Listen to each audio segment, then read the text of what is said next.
Okay, so we got another Umri, mistranslating a hadith, using weak and rejected narrations to try and show some sort of whatever he wants to call it between Fatima salamullah alayha and Salman, the companion of the Prophet, and Imam Ali alayhi salam.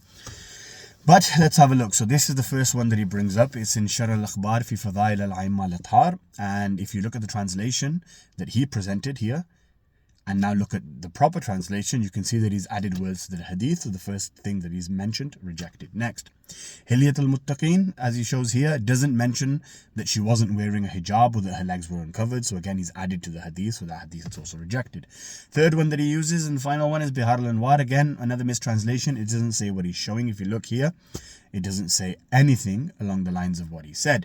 Also, if you look at the chain, Ja'far ibn Muhammad, he's an unknown person.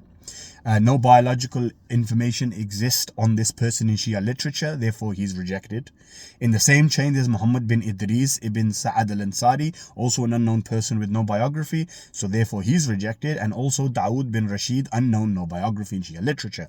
And then also Walid ibn Shuja ibn Marwan, also who is unknown with no bio. So that's what? That's 1, 2, 4 people in this chain are unknown. And you're trying to use this against us?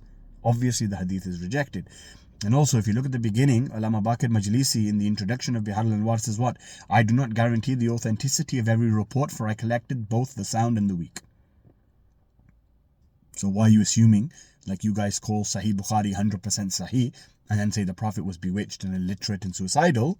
We don't have that concept when it comes to Ilm al-Diraya and Ilm al-Kalam. Also, let's have a look at the Matan. The Matan suggests that Salman says what? That he refers to the cloak, the abaya, that Fatima Zahra salamullah alayha was wearing. It doesn't state lack of garments underneath. Therefore, she wore other clothing underneath the abaya, as it was customary back then. So nowhere in this does it say it was a literal exposure of skin. Therefore, modesty was still maintained. And also the Matan is rejected because Sayyidah Salamullahi alayha, who would even observe the veil in front of a blind person, and somebody who even asked for her funeral to be veiled from strangers' eyes, why would she sit unveiled, exposed in front of Salman al-Farsi?